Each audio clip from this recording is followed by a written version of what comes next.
สวัสดีครับคุณผู้ชมครับพบกับช่องถาอัปเดตนะครับติดตามเรื่องราวข่าวสารที่น่าสนใจน่าติดตามกันนะครับคณะรัฐมนตรีของเยอรมนีนั้นผ่านร่างกฎหมายที่จะเสนอการรับราชการทหารโดยสมัครใจและเปิดโอกาสให้กลับมาใช้การเกณฑ์ทหารภาคบังคับอีกครั้งตามส่วนหนึ่งของความพยายามเสริมสร้างการป้องกันประเทศเพื่อตอบสนองต่อความกังวลด้านความมั่นคงกระทรวงกลาโหมของเยอรมนีหวังว่าโครงการรับราชการทหารโดยสมัครใจระยะเวลา6 เดือนจะช่วยเพิ่มจำนวนทหารกองหนุนที่ผ่านการฝึกฝนเป็น2 เท่า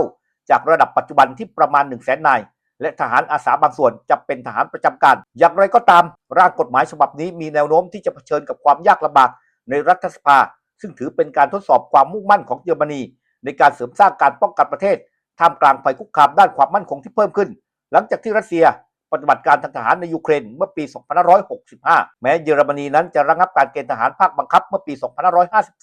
แต่ทว่าตั้งแต่นั้นเป็นต้นมาประเทศก็ประสบปัญหาในการบรรลุเป้าหมายด้านกำลังพลทางด้านบริส พริสโตริอุสรัฐมนตรีว่าการกระทรวงกลาโหมของเยอรมนีต้องการเพิ่มจำนวนทหารประจำการจาก 180,000 นายเป็น 260,000 นายภายในช่วงต้นทศวรรษที่ 2030 เพื่อบรรลุเป้าหมายใหม่ขององค์การสนธิสัญญาป้องกันแอตแลนติกเหนือหรือว่านาโต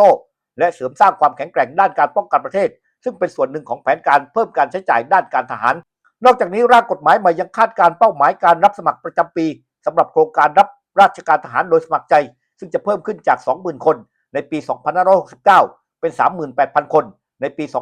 2573 และหากไม่บรรลุเป้าหมายดังกล่าวรัฐบาลเยอรมนีนั้นอาจเลือกดำเนินการเกณฑ์ทหารภาคบังคับอีกครั้งแต่ต้องได้รับการอนุมัติจากรัฐสภาของเยอรมนีเสียก่อนในขณะเดียวกันนั้นครับก็มีการรายงานข่าวที่น่าสนใจทีเดียวนะครับว่าเยอรมนีนั้นกลายเป็นผู้ที่ส่งออกอาวุธสูงสุดเป็นประวัติการณ์อีกครั้งหนึ่งในปี 2567 นะครับโดยมีการรายงานว่ารัฐบาลเยอรมนีได้อนุมัติผลิตภัณฑ์ด้านการป้องกันประเทศรวมมูลค่า 8,150 ล้านยูโรหรือว่าราวๆ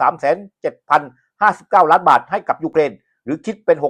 64% ของการส่งออกอาวุธทั้งหมดนะครับขณะเดียวกันนั้นมูลค่าสินค้าส่งออกมอบจริงเมื่อปีที่แล้วสูงเป็นประวัติการณ์ที่ 13,370 ล้านยูโรถ้าตีเป็นเงินไทยนั้นก็ราวๆ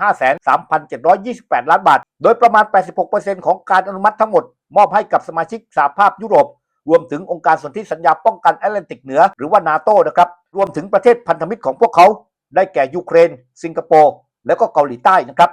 สำหรับคำขอที่ถูกปฏิเสธไปทั้งสิ้น62 รายการมาจากประเทศต่างๆรวมถึงปากีสถานประเทศไทยและประเทศมาเลเซียนั่นเป็นความเคลื่อนไหวที่น่าสนใจนะครับที่ช่องถาอัปเดตนำมาฝากคุณผู้ชมกัน